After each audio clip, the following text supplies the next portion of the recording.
31 নং চিডলি সমষ্টিৰ sitting MLA তেখেত জয়ন্ত বসুমতাৰী ডাঙৰীয়াক আমাৰ ইউপিপিএল দলৰ প্ৰাৰ্থী হিচাপে এনডিএ সমৰ্থিত প্ৰাৰ্থী হিচাপে আমি তেখেতক প্ৰক্ষেপ কৰিছোঁ আৰু তেখেতৰ নাম আমি ইউপিপিএল দলৰ তৰফৰ পৰা আমি প্ৰকাশ কৰিছোঁ, আমি ঘোষণা কৰিছোঁ।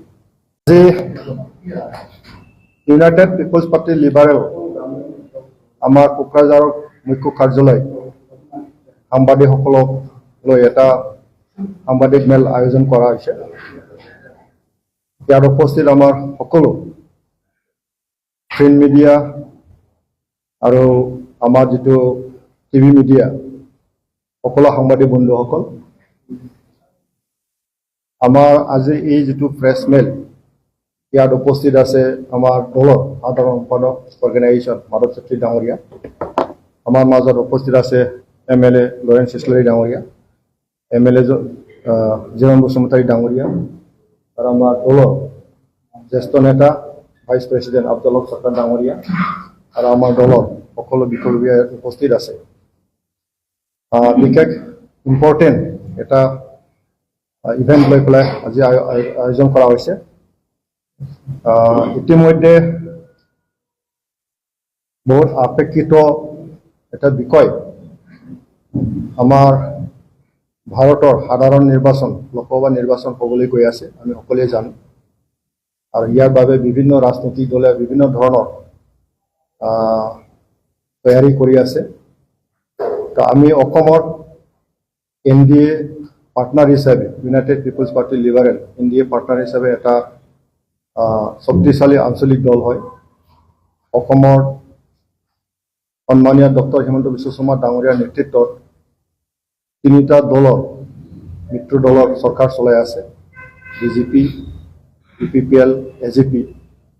ঠিক তেনেকৈ আমাৰ বিটিআৰ অঞ্চলত বিটিচি চৰকাৰখন প্ৰমোদ বড়ো ডাঙৰীয়াৰ নেতৃত্বত তিনিটা দল মিত্ৰ দল ইয়াৰ চৰকাৰ চলাইছে, ইউপিপিএল, বিজেপি আৰু জিএছপি। আগন্তুক লোকসভা নিৰ্বাচনৰ কাৰণে এনডিএ হিচাপে আমি মিত্ৰজোঁটত আবদ্ধ হৈছোঁ আৰু অসমৰ 14টা সমষ্টিৰ ভিতৰত ইউপিপিএলক এনডিএ হিচাপে ইউপিপিএল দলক এটা এৰি দিয়া হৈছে আৰু এইটো কোকৰাঝাৰ লোকসভা সমষ্টি। আজি আমি ইউপিপিএল দলৰ তৰফৰ পৰা কোকৰাঝাৰ লোকসভা সমষ্টিৰ কাৰণে আমাৰ প্ৰকৃত প্ৰাৰ্থীৰ নাম আজি ঘোষণা কৰিব আমি বিচাৰিছোঁ।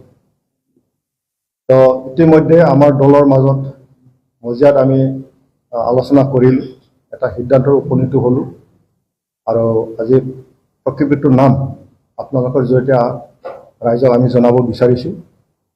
তেখেত হ'ল আমাৰ চিডলিৰ সিটিং এমএলএ 31 নং চিডলি সমষ্টিৰ সিটিং এমএলএ তেখেত জয়ন্ত বসুমতাৰী ডাঙৰীয়াক আমাৰ ইউপিপিএল দলৰ প্ৰাৰ্থী হিচাপে এনডিএ সমৰ্থিত প্ৰাৰ্থী হিচাপে আমি তেখেতক প্ৰক্ষেপ কৰিছোঁ আৰু তেখেতৰ নাম আমি ইউপিপিএল দলৰ তৰফৰ পৰা আমি প্ৰকাশ কৰিছোঁ, আমি ঘোষণা কৰিছোঁ।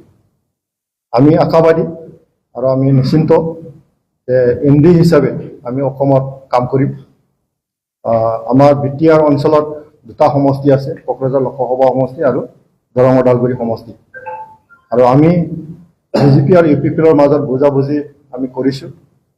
দৰং ওদালগুৰিত আমি সম্পূৰ্ণভাৱে বিজেপিক আমি সহায় কৰিম আৰু কোকৰাঝাৰ লোক সমষ্টিত সম্পূৰ্ণভাৱে আমাৰ বিজেপি এজিপি আমাক সহায় কৰিব। তো এনেকুৱা এটা গঠবন্ধনত আমি চলিছোঁ আৰু ইতিমধ্যে আমাৰ দলীয় যিটো কাম কাজ, আমাৰ যিটো মিত্ৰ দলৰ যিটো প্ৰক্ৰিয়া, ইলেকশ্যন ষ্টেৰিং কমিটি বনোৱাকে ধৰি আমাৰ টপ টু বটম যিটো ষ্ট্ৰীমলাইন কৰা সম্পূৰ্ণ হৈ গ'ল। আমি অপেক্ষা কৰিছোঁ যে ডেট কেতিয়া ঘোষণা কৰিব আৰু আমি আশা কৰোঁ যে ডেট ঘোষণা কৰাৰ লগে লগে আমি আমাৰ ষ্টেৰিং কমিটি আমি ষ্টেৰিং অফিচটো আমি উদ্বোধন কৰিম। তাৰপিছত আমি মিত্ৰজোঁটৰ সকলো বিষয়ববীয়াই একেলগে আমি কাম কৰিম আৰু ৰাইজে নিশ্চয় আমাক সঁহাৰি জনাব। এটা কথা স্পষ্ট, ভাৰতৰ প্ৰধানমন্ত্ৰী ডাঙৰীয়াক তৃতীয়বাৰৰ কাৰণে নৰেন্দ্ৰ মোদী ডাঙৰীয়াক আমি প্ৰধানমন্ত্ৰী বনাব লাগে আৰু অসমত ডক্টৰ হিমন্ত বিশ্ব শৰ্মা ডাঙৰীয়াৰ নেতৃত্বত এটা ভাইব্ৰেণ্ট চৰকাৰ আমি পাবলৈ সক্ষম হৈছোঁ আৰু বিটিআৰত আমাৰ প্ৰমোদ বড়ো ডাঙৰীয়াৰ নেতৃত্বত বিটিচি চৰকাৰখন আমি পাবলৈ সক্ষম হৈছোঁ। তিনিটা ইঞ্জিনে আমাৰ বিটিচি অঞ্চলত কাম কৰি আছে। 35 লক্ষ জনসাধাৰণ জীৱনৰ নিৰাপত্তা সুনিশ্চিত কৰি পেলাই সকলো জাতি জনগোষ্ঠী সমমৰ্যাদা পেলাই সম উন্নয়ন কৰাৰ কাৰণে আমি বদ্ধপৰিকৰ আৰু ঠিক তেনেকৈ 2020 চনৰ 27 জানুৱাৰী যেতিয়া শান্তি চুক্তি হ'ল তেতিয়াৰ পৰাই আমাৰ বিটিআৰ অঞ্চলত শান্তিৰ এটা পৰিৱেশ স্থাপন হৈ গ'ল। ৰাইজে এতিয়া শান্তি বিচাৰিছে, শান্তি বজাই ৰখাটো সকলোৱে বিচাৰিছে, লগে লগে উন্নয়ন বিচাৰিছে আৰু ভাল চৰকাৰৰ দ্বাৰাই উন্নয়ন সম্ভৱ হৈছে। প্ৰমোদ বড়ো ডাঙৰীয়াৰ নেতৃত্বত আমি UPPL BJP একেলগে কাম কৰি আছোঁ আৰু ৰাইজে সুখী। গতিকে আগন্তুক দিনত আমাৰ কোকৰাঝাৰ লোকসভা সমষ্টিত আমাৰ মানে নৰেন্দ্ৰ মোদী ডাঙৰীয়াক তৃতীয়বাৰৰ কাৰণে প্ৰাইম মিনিষ্টাৰ বনাবৰ কাৰণে লোকসভা সমষ্টিত আমাৰ কোকৰাঝাৰত ট্ৰেক্টৰৰ ছবিত আমাৰ কোকৰাঝাৰ বাকী ৰাইজে আমাক ভোট দিব। ইয়াত AGP BJP সকলোৱে আমাক সহায় কৰিব। তো আজিৰ আপোনালোকৰ জৰিয়তে তেখেত জয়ন্ত বসুমতাৰী ডাঙৰীয়াৰ নাম আমি ঘোষণা কৰিছোঁ। সাম্ভাব্য প্ৰাৰ্থী নামন্তব্য কৰিছিলে ৰাজকুমাৰ নাৰ্জাৰী, তেওঁ ইতিমধ্যে টিকেট বঞ্চিত হোৱাৰ ফলত পদত্যাগ পত্ৰ আপোনালোকলৈ লিখা বুলি আমি গম পাইছোঁ। ইয়াৰ কি সত্য আৰু আপোনালোকে গ্ৰহণ কৰিছিল? নাই, দলতো এছপিৰেণ্ট বহুত থাকে আৰু দল এটা প্ৰক্ৰিয়া আছে আমাৰ কেণ্ডিডেট চিলেকশ্যনৰ ক্ষেত্ৰত, আৰু সেই প্ৰক্ৰিয়াটো আমি পালন কৰিছোঁ আৰু সেইমতে আজি আমি ঘোষণা কৰিলোঁ। এতিয়া আপোনালোকে ক'ত পাইছে আমি নাজানো, এতিয়ালৈকে আমাৰ তেনেকেই খবৰটো আমি পোৱা নাই।